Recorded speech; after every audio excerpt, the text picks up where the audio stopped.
journalist Bob Woodward offered a chronicle of how the president and his legal team responded to Special Counsel Robert Mueller's investigation in his book, Fear, and detailed how President Trump avoided answering Mueller's questions under oath.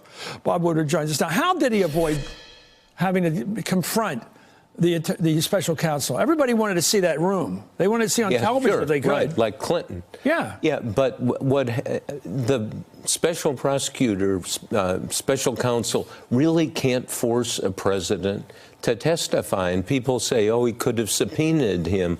That might be a loser in the Supreme Court, particularly this Supreme Court. But what I chronicle is that John Dowd, who was Trump's lawyer for 8 critical months, did practice sessions with him and they went through it, and he said to Trump, you make things up, you lie, you're going to wind up in a jumpsuit if you testify. And what Dowd did, which is quite extraordinary in Washington, he stood on a principle. He said, I'm not going to sit next to you and have you do this to yourself and wind up in that orange jumpsuit. I'll resign before I'll let you do it. That's suborning perjury. He wasn't going to do it. Yeah, well, exactly. But also there was a principle there. I'm here as your lawyer to defend you, and you're not letting me do it. And so they resisted testifying, and the new team, and Dowd did resign to send the message. And the new team of lawyers, Giuliani and so forth, stuck to that line with Trump. Let's talk about Mueller's job here. The word I was getting from so many legal experts is when you go to obstruction of justice, particularly in that kind of charge, you have to understand corrupt intent, because a lot of this was done in broad daylight.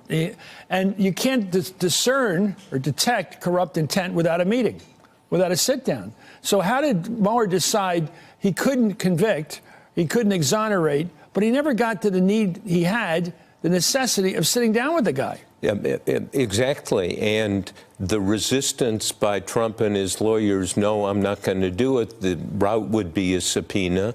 It would be challenged, go to the Supreme Court, and it'd be it'd be 2021 before this was decided, even if you expedited it. So again, this is an illustration, as we look at this in detail, the power a president has. Yeah.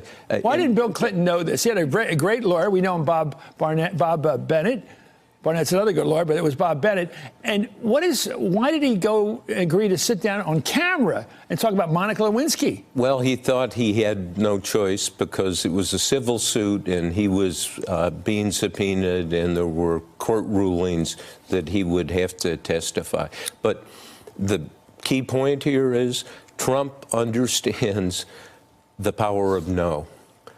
No, I'm not going to do it. No, I'm not. Okay, let's talk about that power, yes. Bob, because you were you were through the whole Watergate investigation, leading it in the journalist's point of view. And I just want to ask you about, remember the phrase, release the tapes? Yes. I mean, people were driving past the White House in the summer of '74, blowing their horns. And it was a freer country that you could drive right down right past 1600 Pennsylvania, and you could blow your horns. They released the tapes. Today, will they say release the report? Yes, I think everyone who's saying we have to see the report is quite correct, because God is in the details here. And this is under dispute.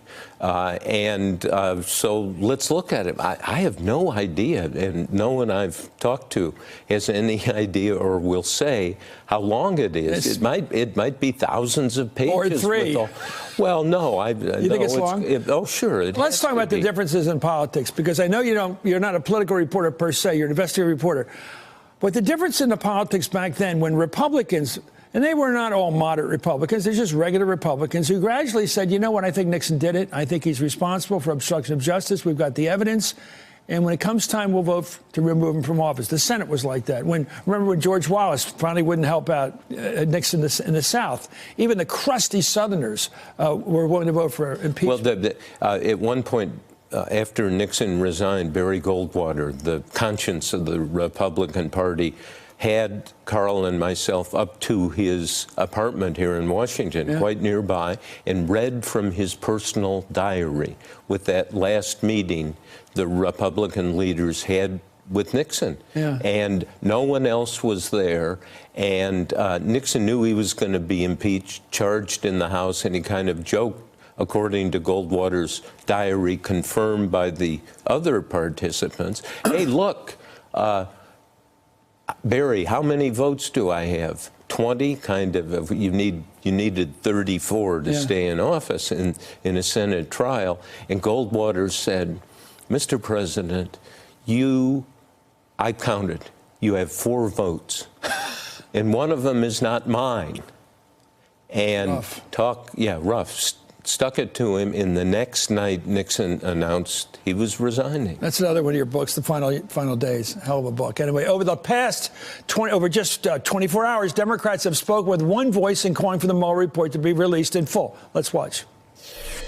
The entire unfiltered report, as well as the evidence underlying that report, must be made available to Congress and to the American people. The Mueller report must be made public for a full accounting. Let's have the president urge the Attorney General to release the report in its totality to the American people. I think the American people deserve to see the report itself, not simply the Attorney General's summary of it. We need the Mueller report and the documentation released so that the public can make a determination. Obviously, we really need to see Mr. Mueller's report. We're going to be pushing in every direction to make sure that it is released. I want to see the whole report, and certainly the public wants to see the report. Nearly 90% of the public have said that they want to see the report. Democrats speaking in harmony. Yes. And Trump himself said, okay, it's okay as far as he's concerned. But then he said it'll be up to the Attorney General. Yeah, but see, looking at the details of that report are only one path we're on. The other path, all these investigations in New York. And the U.S. attorney there in that office is celebrated for tough investigations. There are lots of allegations, and these are the follow the money issues, among others. And I think the third path is the counterintelligence investigation that's going on. Normally, those things are not made public, but it would be quite something to see what they came up with. And as you know, the media is being criticized now. Oh, okay, there was all this hyperventilation about alleged collusion and so forth. I mean, you lived through this, as I have for the last couple of years. And I think the media, NBC, my newspaper, the Washington Post, the Wall Street Journal, New York Times, did a very good job with all of these allegations and lies out there. There's no way you're going to sit at home. Even myself at my age was energized by this. Hey there, I'm Chris Hayes from MSNBC. Thanks for watching MSNBC on YouTube. If you want to keep up to date with the videos we're putting out, you can click subscribe just below me or click over on this list to see lots of other great videos.